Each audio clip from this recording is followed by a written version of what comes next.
하나님 말씀은 예레미야 51장 11절에서 24절까지 말씀입니다. 화살을 갈며 둥근 방패를 준비하라. 여호와께서 메대 왕들의 마음을 부추기사 바벨론을 멸하기로 뜻하시나니 이는 여호와께서 보복하시는 것 곧 그의 성전을 위하여 보복하시는 것이라. 바벨론 성벽을 향하여 깃발을 세우고 튼튼히 지키며 파수꾼을 세우며 복병을 매복시켜 방비하라. 이는 여호와께서 바벨론 주민에 대하여 말씀하신 대로 계획하시고 행하심이로다. 많은 물가에 살면서 재물이 많은 자여, 내 재물의 한계 곧 내 끝이 왔도다. 만군의 여호와께서 자기의 목숨을 두고 맹세하시되 내가 진실로 사람을 메뚜기같이 내게 가득하게 하리니 그들이 너를 향하여 환성을 높이리라 하시도다. 여호와께서 그의 능력으로 땅을 지으셨고 그의 지혜로 세계를 세우셨고 그의 명철로 하늘들을 펴섰으며 그가 목소리를 내신즉 하늘에 많은 물이 생기나니 그는 땅끝에서 구름이 오르게 하시며 비를 위하여 번개를 치게 하시며 그의 곳간에서 바람을 내시거늘 사람마다 어리석고 무식하도다. 금장색마다 자기가 만든 신상으로 말미암아 수치를 당하나니 이는 그 부 만든 우상은 거짓이요 그 속에 생기가 없음이라. 그것들은 헛된 것이요 조롱거리이니 징벌하시는 때에 멸망할 것이나 야곱의 분깃은 그와 같지 아니하시니 그는 만물을 지으신 분이시요 이스라엘은 그의 소유인 지파라. 그의 이름은 만군의 여호와시니라. 여호와께서 이르시되 너는 나의 철퇴 곧 무기라. 나는 내가 나라를 분쇄하며 내 국가들을 멸하며 내가 말과 기마병을 분쇄하며 내가 병거와 병거대를 부수며 내가 남자와 여자를 분쇄하며 내가 노년과 유년을 분쇄하며 내가 청년과 처녀를 분쇄하며 내가 목자와 그 양떼를 분쇄하며 내가 농부와 멍에소를 분쇄하며 내가 도백과 태수들을 분쇄하도록 하리로다. 너희 눈앞에서 그들이 시온에서 모든 악을 행한 대로 내가 바벨론과 갈대아 모든 주민에게 갚으리라. 여호와의 말씀이니라. 아멘. 우리 교회에 중국 성도님들이 뭐 일반 중국 교회보다도 더 많이 사실 모이는 그런 경우들이 있습니다. 우리 교회 중국 교회가 생기는 게 처음에 우리 김옥금 전도사님이 그 중국 교회에 원래 이분은 그 중국에서 태어났고 중국 연변에 사는 것이 아니라 한족들과 같이 살았던 그런 분이죠. 그래서 그 중국 교회에서 전도사로 있으면서 이제 그 하다가 이제 그 새벽 기도가 이제 없었던 것 같아요. 그러니까 기도하기 위해서 찾다가 우리 교회를 이제 이 주위에 살게 되니까 우리 교회에 오게 됐던 것이에요. 그래서 와서 교회에서 이제 새벽마다 와서 기도를 하고 그렇게 갔습니다.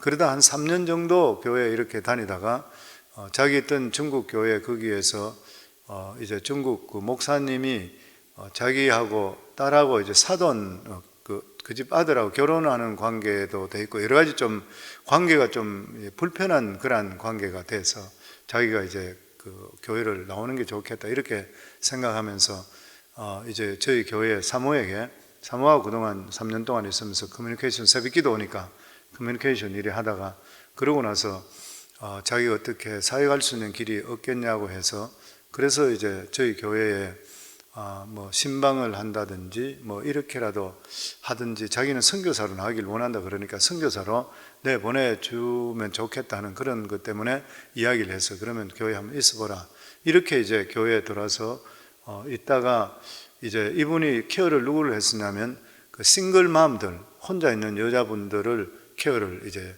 하면서 교회 바깥에서 이제 자기끼리 그룹으로 모이는 여자분들이 있었습니다. 그러니까 김옥금 전도사님이 여기 오게 되니까 그 싱글맘들 모임을 있던 게 그 모임을 우리 교회 해도 좋냐고 우리 부탁을 해서 이야기를 하길래 우리 교회 해도 좋다. 그렇게 해서 우리 교회 와서 이제 싱글마들 마음들 모임을 이제 갖기 시작했습니다. 그러니까 하면서 이제 이분들이 예배도 참석해 보고 싶다고 이야기를 해서 예배 참석하고 그리고 이제 통역하기를 시작을 했던 거예요. 그러니까 그분들이 전도를 해서 하나하나 교회에 오기를 시작을 했습니다. 그래서 우리가 중국 분들이 많을 때는 작년들이 한 7, 80명 정도 아이들까지 해서 120명 정도까지가 많을 때는 그래 되고, 그리고 나이 들은 분도 있지만 젊은 층들이 상당히 많았습니다. 왜냐하면 유학생들 와서 지금 저기 아울링턴 그 크리스알시리 같은데 이런 데는 빌딩 전체가 한 2,000명, 3,000명 더하는 그거가 전부 중국 사람이라고 그러죠. 학생들, 유학생들. 뭐 그렇게 중국 분들이 여기 많이 와 있대. 근데 중국 교회들은 굉장히 열악하고 많지를 않고 잘 모이지를 않고 있습니다.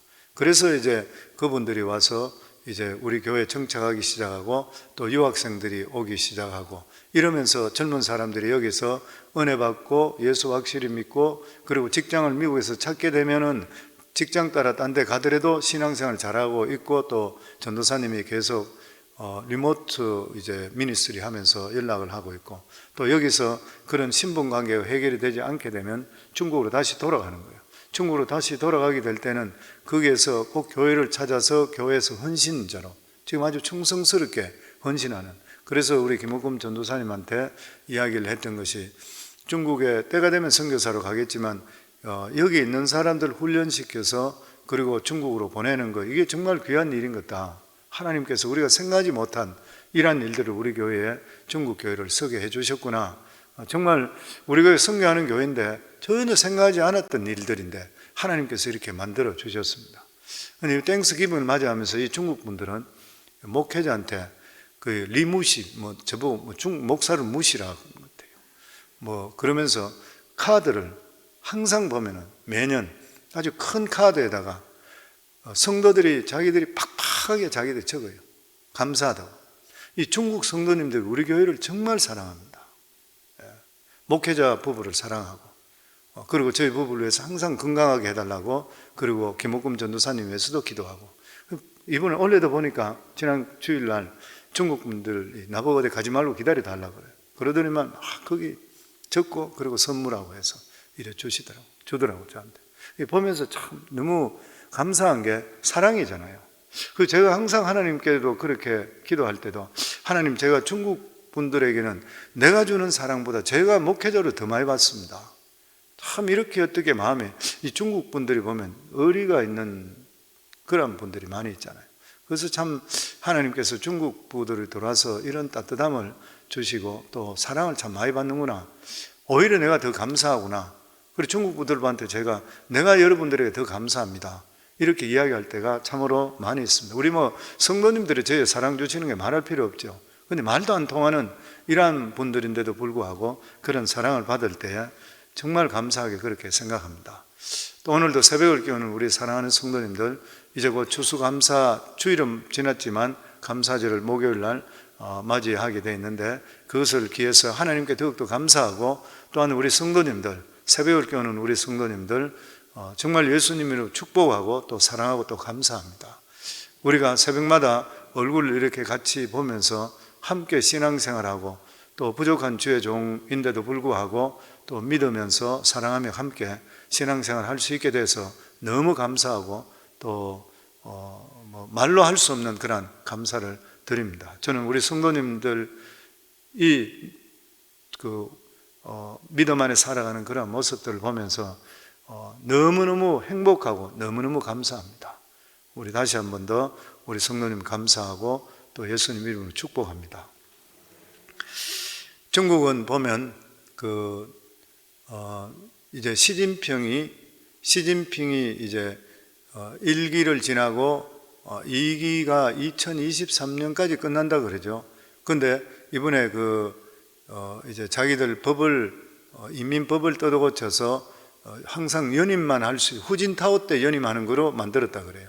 후진타오 때 연임하는 거로 만들었는데 그것을 이번에 이제 없앴죠. 지난번에 없애서 이제는 계속 연임할 수 있는 거로 이렇게 이제 되어 있습니다. 물론 중국은 국가 주석이 있고 당서기가 있기 때문에 이 국가 주석은 연임하는데 당서기까지 될지 안 될지는 내년도에 봐야지 정확하게 2020년대에서 전체적으로 모일 때 정확하게 결정이 된다고 합니다. 그럼에도 불구하고 이 중국에 있는 시진핑을 통해서 중국에 있는 선교사를 다 쫓아내 버렸잖아요. 우리 교회도 선교사 중국 들어가 있던 선교사님들이 한 사람도 없습니다. 다 쫓겨났습니다. 어떤 분은 경유하면서 중국에 들렸는데도 공안들에게 잠깐 쉬고 있는데 잡혀나가서, 그리고 다시 네가 만약에 중국에 경유라도 하게 된다면 감옥에 집어넣어 버린다, 이러고 협박해가지고 보내버린 그런 선교사님도 있고, 거기 다시 이 사람들이 데이터를 다 가지고 있는 건가 봐요. 그런 가운데 있습니다. 이런 것들을 보게 되면은 세상 권력자들이 세상의 최고 높은 것까지 생각이 돼요. 오늘 본문의 말씀에 보면은 두 가지 주권자가 나옵니다. 하나는 땅의 주권자, 그리고 다른 하나는 하늘의 주권자. 이 세상의 주권자는 예레미야 시대 때는 그 당시가 바로 바벨론 왕 한 사람에게 집중되어 있었습니다. 감히 이 세상에서 바벨론 왕에게 도전하는 사람, 그 명령을 거역할 수 있는 사람은 아무도 없었습니다. 그러나 바벨론 왕이 보지 못하는 것은 이 세상 위 하늘에 더 큰 주권자가 있다고 하는 것이에요. 우리 인간의 눈으로 볼 때도 하늘의 주권자는 눈에 보이지를 않습니다. 그리고 모든 것이 세상 이 주권자들에 따라서 사람이 살기도 하고 죽기도 하고 또 나라가 살아남기도 하고 완전히 멸망할 수도 있다, 이렇게 생각합니다. 그리고 또한 하늘의 주권자가 있는데도 불구하고 하늘의 주권자는 그대로 방치하는 것 같습니다. 하나님 마치 안 계신 것 같이 그렇게 보입니다. 그렇지만 하나님께서는 결코 이 세상 일에 대해서 방광하지도 않으시고 오히려 깊이 관여하시는 분이 하나님이십니다. 하나님은 세상의 주권자를 세우기도 하시고 폐하기도 하시고, 자기가 아무리 정권을 오래 갖고 싶다 하더라도 하나님께 허락하지 않으면 안 되는 것이요. 그리고 하나님께서 어려움 당하는 성도들을 건져주시기도 하시고 구원해 주시는 분이 하나님이신 거예요.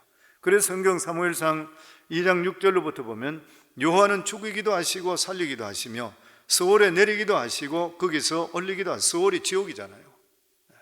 지옥에 내리기도 하시고 올리기도 하시고, 여호와는 가난하기도 하시고 부하기도 하시며 낮추기도 하시고 높이기도 하시는도다. 우리는 절대적으로 겸손해야 됩니다. 우리를 일으켜 세우고 내려고 하는 분은 모든 손이 하나님 손에 달려 있는 것이요. 그 당시에 유다 멸망은 이스라엘 사람들에게 너무나도 충격적이었습니다. 이 예레미야는 마지막 유다, 이스라엘이 망하고 나서 유다의 멸망 사건에 대해 나와 있잖아요. 왜냐하면 하나님을 믿는 사람이 아무리 하나님 말씀을 불순종했다 하더라도, 아무리 죄를 지었다 한다 하더라도 어떻게 하나님의 백성으로 선택된 유다와 그리고 예루살렘이 망할 수가 있느냐는 거예요. 그런데 실제적으로 하나님께서는 유다와 예루살렘을 포기하셨습니다. 그리고 망하게 했습니다. 그랬을 때에 하나님을 믿는 사람들이 이걸 받아들이질 않았던 거예요. 예루살렘의 사람들도 끝까지 나중에 성을 지키며 살았던 그 이유가 뭐냐면 하나님께서 반드시 자기들을 살려주시고 지켜주실 것이라, 히스기야 왕 때든지 여호사밧 왕 때 같이 적군이 쳐들어와도 반드시 하나님께서 기적을 일으켜 주시고 보호하실 것이라 생각했는데 성은 무너지고 안에 있는 사람 다 죽든지 남은 사람 포로로 잡혀가 버렸습니다. 그러니까 그들 마음속에 뭐냐면은 그래도 설마 이렇게 생각했는데 실제적으로 예루살렘이 망하고 유다 족속들이 망해버렸던 것이에요. 이 포로로 붙잡혀갔던 그런 이스라엘 민족들은 그래도 우리는 하나님과 언약의 백성인데, 그래도 예루살렘에는 하나님의 성전이 있었는데, 그래도 우리는 바벨론 사람보다는 의롭게 살았지 않냐, 우리가 그래도 하나님을 알지 않냐, 도대체 우리가 왜 이렇게 망했냐, 어떻게 하나님이 이럴 수가 있나 이해하지를 못했던 것이에요.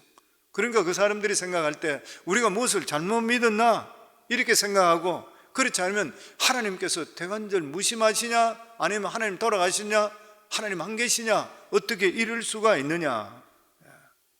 그런데 하나님께서는 유다를 망하게 했던 바벨론을 다시 망하게 하시고 포로됐던 유다 백성들을 다시 이끌어내시면서 유다 백성들에게 하나님의 살아계심을 다시 생각할 수 있는 마음의 여유를 가지게 만드셨습니다. 오늘 읽은 예레미야 51장은 처음부터 하나님께서 마음에 두고 있던 어떤 세력을 이끌어서 바벨론을 맹렬하게 공격하십니다. 이것이 나중에 나온 데 보면 메대 족속이라 그렇게 밝히십니다. 메대 족속은 바벨론과 페르시아, 그 바벨론과 페르시아 중간사이에 있는 아주 강력한 족속이었습니다. 나중에 바벨론을 멸망시킨 이 페르시아의 고레스 때 이 고레스가 메대를 먼저 정복하고 메대 군사와 연합해서 바벨론을 멸망시킨 것이에요. 그래서 역사에 보면은 메대, 페르시아, 메대, 바사 이런 식으로 연결을 합니다. 그런데 여기 보면은 오늘 11절로부터 보면 메대 군인들의 바벨론 공격 말씀으로부터 시작되는데, 이렇게 보면 본문의 이해가 잘 되기 힘든 것이에요. 오히려 하나님 말씀부터 다시 보는 것이 이해되기 쉽습니다. 우리 15절부터 16절입니다. 저희들 같이 읽습니다. 여호와께서 그의 능력으로 땅을 지으셨고 그의 지혜로 세계를 세우셨고 그의 명철로 하늘들을 펴셨으며 그가 목소리를 내신즉 하늘에 많은 물이 생기나니 그는 땅끝에서 구름이 오르게 하시며 비를 위하여 번개를 치게 하시며 그의 곳간에서 바람을 내시거늘. 본문에 보면 하나님은 두 가지로 말씀하고 있습니다. 하나는 뭐냐면 하나님이 세상에 기초를 세웠다. 이 세상 기초는 하나님이 세웠다. 하나님은 인간이 생각할 수 없는 그러한 지혜로 땅을 만드시고 하늘을 펴시고 세계를 세우셨다. 말씀으로 세상을 지은 것을 우리가 인간이 이해할 수 있습니까? 하나님의 이 지혜는 우리 인간은 절대로 이해하고 따라갈 수가 없습니다. 그러니까 우리 믿는 사람들에게 하나님이 주시는 큰 은혜가 뭐냐면은 우리 인간적으로는 도저히 가능성이 없고 생각할 수 없다 하더라도 하나님께서 하시면 하시는 것이에요. 왜냐하면 없는 것을 있게 말씀으로 이 땅과 이 지구와 이 우주와 모든 것들을 만드신 하나님이신 것이에요. 하나님께서는 이 세상의 나라와 생물들, 사람들이 살 수 있는 모든 기초를 만드는 것입니다. 그리고 하나님께서는 사람들이 이곳에서 계속적으로 살 수 있도록 비를 내리시고 번개를 치시고 그리고 바람을 불게 하시는 것이에요. 그러니까 이 말씀이 주장하는 것은 이 세상의 주권자가 바벨론이 아니라는 것이에요. 바벨론이 지고 흔드는 것 같이 보인다 하더라도 하늘 위에 더 큰 주권자가 있다고 하는 것이에요. 세상에 아무리 강한 주권자가 있고 아무리 강한 나라가 있다 하더라도 결과적으로 하나님께서 그 모든 것들을 다 역사하시고 이끄시고 통찰하고 계시는 것이에요. 그래서 어떤 분은 그런 이야기가 있습니다. 바벨론이나 어떤 나라든지 아무리 큰 소리 친다 하더라도 집이 주인에 들어있는 그냥 셋집의 테넌트다. 그래서 자기가 큰 집에 사니까 막 큰 소리 치면서 뭐 좀 불쌍하고 어려운 사람보다 내가 이런 집에 사는데 큰 소리 치다가 주인이 나타나서 나가라 하면 끝나버린다는 거예요. 아무리 큰 나라든지 아무리 권세했다 하나님이 끝하면 끝나버리는 것이에요. 바벨론도 똑같았던 것이죠. 그런데 하나님께서는 어느 정도까지 이 세상에 관여하는 것인가? 하나님께서는 모든 것을 하나님 사람에게 맡겨두시고 하고 싶은 대로 그냥 두는 것인가? 아니면 구체적으로 간섭하는 것인가? 그런데 성경을 우리가 보면서 느끼는 게 뭐냐면은 하나님께서는 놀랍게도 이중잣대를 사람에 두고 가지고 계십니다. 사람에게 이중잣대죠. 뭐냐면은 하나님께서는 하나님의 자녀들, 하나님의 백성들은 굉장히 엄격한 잣대를 댑니다. 우리가 하나님 자녀 되기 전까지는 상관없어요. 근데 예수 믿고 구원받은 하나님의 자녀가 되는 순간부터 엄격한 자녀로 사사건건 하나님께서 간섭하시고 믿음에서 떨어질 때는 어려움을 주시는 것입니다. 그런데 하나님을 모르는 자, 그리고 세상의 그냥 권력자들에 대해서는 거의 무한대로 방임해버려요. 어떻게 저런 악한 사람을 그냥 두느냐 이렇게 생각할 때로 그냥 두어버리는 것이에요. 이 사람들이 세상을 마음대로 주부르는 것 같아요. 이런 세상에서 하나님을 아는 사람들이 어떻게 살아남을 수가 있는 것이에요. 인간의 생각에는 거의 불가능하게 생각됩니다. 그럼에도 불구하고 세월이 지나보면 하나님의 백성들은 살아남게 되고 오히려 무한정으로 날뛰는 악한 자들은 어느 순간에 소멸되어 버리는 거예요. 이 인간의 머리로는 도저히 이해할 수 없는 그런 신비인 것입니다. 그래서 신앙이란 자체가 신비인 것이에요. 그래서 하나님의 백성이 이 세상에서 살아남을 수 있는 그런 길이 뭐냐면 그의 목숨을 걸고 하나님을 의지하고 하나님 말씀을 붙들어야 되는 것이에요. 물론 하나님을 우리가 붙든다 하더라도 어려움이 오지 않고 이러지는 않습니다. 모든 것들이 저절로 되는 것은 아닌 것이에요. 어떨 때는 인생의 밑바닥까지 내려가는 그런 경우도 있습니다. 그런데 놀라운 것은 인생의 밑바닥에서 하나님의 능력으로 다시 올라오는 것이에요. 그리고 이 맛을 실제적으로 믿는 사람들은 경험해야 됩니다. 그래야 실제로 살아계신 하나님을 아는 것이에요. 그래야지 하나님을 내가 정말 욥의 고백과 같이 귀로만 듣던 것을 눈으로 실제로 보는 것이요. 하나님은 살아 계셔요. 성도의 어떤 모습을 하나님은 보여주시게 됐습니다. 왜냐하면 계시의 하나님이시기 때문에 말씀으로 보여주시든 환상으로 보여주시든 듣고라 하시든 뭐를 하든 간에 하나님 반드시 우리 삶 속에 나타나 살아계심을 보여주시는 것이요. 이것을 경험하고 살아가는 것이 신앙인 것이요. 그렇지 않게 되는 것은 비상적일 수밖에 없는 것이요. 그러면서 하나님은 세상의 주관자인 바벨론에 대해서 두 가지로 말씀하고 있습니다. 그 첫째가 뭐냐면은 바벨론은 하나님 손에 잡혀있는 금잔이라. 어제 읽었던 말씀인데 7절 말씀인데 7절에 보면 바벨론은 여호와의 손에 잡혀있어 온 세계가 취하게 하는 금잔이라. 뭇 민족이 그의 포도주를 마심으로 미쳤도다. 이 하나님 손에 붙잡혀 있는 금잔이라. 이 잔이라는 것이 뭐예요? 진노의 잔입니다. 진노의 잔이에요. 그러니까 하나님 손에 잡혀있는 진노의 잔이라.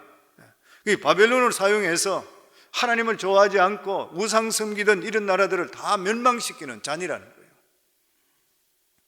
하나님께서는 직접적으로 멸망시킵니다. 소돔과 고모라 같은 그런 성, 위로부터 정말 유황불이 내려오고 땅이 꺼지고 이러면서 완전히 멸망시키고 하나님 직접 하는 경우도 계세요. 또 하나님 딴편으로는 심판의 도구로 사용하는 나라가 있습니다. 사람을 사용하는 경우도 있고. 이 바벨론이 그렇다는 것이죠. 다른 하나는 뭐냐면 바벨론이 예루살렘 성전을 불태우고 그리고 매우 교만해졌습니다. 그러면서 자기들이 사드락과 메삭과 아벳느고 사건 식구로 금신상 사건인 것이요. 하나님 수중에 있는 잔데도 불구하고 교만했는 것이에요. 그리고 죽음을 자초했다는 것이요. 그리고 두 번째로 하나님은 바벨론을 뭐라 그러냐면 물가에서 돈을 끌고 모는 부자로 비유했습니다. 13절 말씀입니다. 같이 읽습니다. 많은 물가에 살면서 재물이 많은 자여 내 재물의 한계 곧 내 끝이 왔도다. 여기서 많은 물가라는 것이 뭐냐면 바벨론 성이 물로 쌓여 있었습니다. 천년 요새에 있었습니다. 가장 안전하고 그렇게 생각했는 것이에요. 다른 적들이 접근할 수 없을 정도로 거기다 성을 쌓고 재물을 쌓았습니다. 그런데 그 재물이 자기들을 망하게 하는지를 몰랐던 것이에요. 저 재물이 쌓이고 그들이 죄가 정말 어느 정도 수준까지 끝나면은 시한폭탄 터지지 터진다는 것을 그들은 몰랐던 것이요. 그러면서 자기들이 생각할 때 우리들은 안전하다 이렇게 생각했어요. 기록에 의하면은 바벨론 성 밖에는 유브라데 강이 지나가고 있었고 천년 요새죠. 그리고 성 벽이 뚫기가 얼마였었냐면 30m였답니다. 그러니까 기마병들이 그쪽으로 마차가 다녔어요. 성이 얼마나 두꺼웠던지. 그리고 높이가 얼마 됐냐면 120m까지 높이 쌓았대요. 어마어마하게 높이 쌓았습니다. 그리고 세상에 좋은 것이나 좋은 거는 다 가지고 있었던 것이에요. 나중에 메데바사군이 쳐들어와서 다른 바벨론 성들을 다 초토화 다 점령했습니다. 그리고 나서 그 성을 지금 포위하고 있던 성에 이제 거기 포위되어 있는 그런 상태인데도 불구하고 이 바벨론 왕, 우리 다니엘서에 보면 다니엘서 5장에 보면 벨사살 왕이 마지막 왕이죠. 마지막 왕이 나오는데 그런데도 불구하고 자기들은 안전하다 생각했어요. 이 성만은 절대로 괜찮다 이렇게 생각했어요. 그래서 그 다니엘서에 보면 그런 기록이 나와 있잖아요. 귀빈들, 신하들, 그리고 바깥에 다른 성들이 무너지니까 그 성들에 있는 자기 높은 사람들 뭐 이런 신하들이 다 그 성 안에 몰려 들어와 있었어요. 다 불러 그 사람들에게 1,000명이래. 1,000명. 1,000명의 귀인들을 불러 모아놓고 나서 그러고나 거기 잔치를 벌이는 것이에요. 바깥에는 군사들이 포위되어 있는데도 불구하고 자기들은 이상 없다 생각했어요. 그러면서 어떻게 했습니까? 자기 부친이었던 느부갓네살 왕이 가져왔던 이스라엘 성전에서 가져왔던 기물들, 금잔, 음잔 이런 잔들을 가져오라 그래서 거기다가 술을 따르면서 뭐 나무로 만든 신, 철로 만든 신, 온갖 만든 신들을 찬양해 술잔을 들고 그 술을 들면서 하나님 전에 있는 기물을 가져와서 그러고 나서 다른 신들 이 우상을 숭배했어요. 그때 갑자기 벽에 글씨가 나타나잖아요.